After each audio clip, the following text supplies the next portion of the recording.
Uh, I mean, why is all these attacks by Israel and basically coming so close to Damascus? And in fact, they struck Tartus the other day with a bomb that measured 3 point something on the Richter scale. So why doesn't that raise an alarm? Why is it okay for Israel to keep doing what it's doing, occupy more land?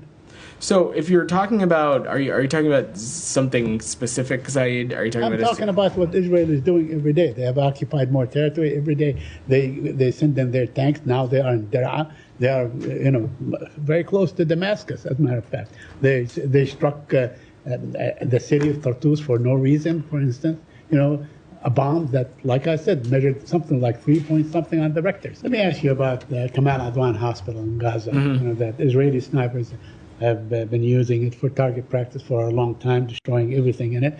I want to ask you, is this something that the current administration, in its last 30 days, whatever it is, 30 days, can do something basically to ensure, I don't know how you would do it, to ensure that this hospital can actually get back on track in terms of functioning? Or must the Palestinians wait for the goodwill of the nation? Israel strikes in Syria, as you just mentioned. Yeah. A justification for this has been that Israel's doing this with the vacuum of power, the possible instability, that fears of potential terror threats.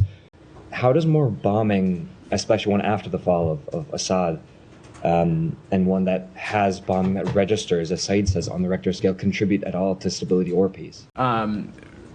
Both before the Assad regime and afterwards, malign, destabilizing actors continue to operate in the region and have presence. I'm not a military tactician and certainly not going to get into the details of that. Perhaps colleagues of the Pentagon can do so, but there are malign proxy groups that operate in the region that are hostile to a variety of countries, including, of course, Israel. And so Israel has every right to defend itself. Israel has every right to its security. And as it relates to build up around the border, particularly, as you heard me say, it's our view and our understanding that these operations are limited, but beyond... Contribute at all to stability or peace. To clarify, in response to Said's question, he asked if this was an exercise of Israel defending itself, and you sort of deferred to that question. But here you said that Israel has the right to defend itself. It certainly has the right to defend itself. Have enough information as it relates to this particular incident to offer context on the operation, which, again,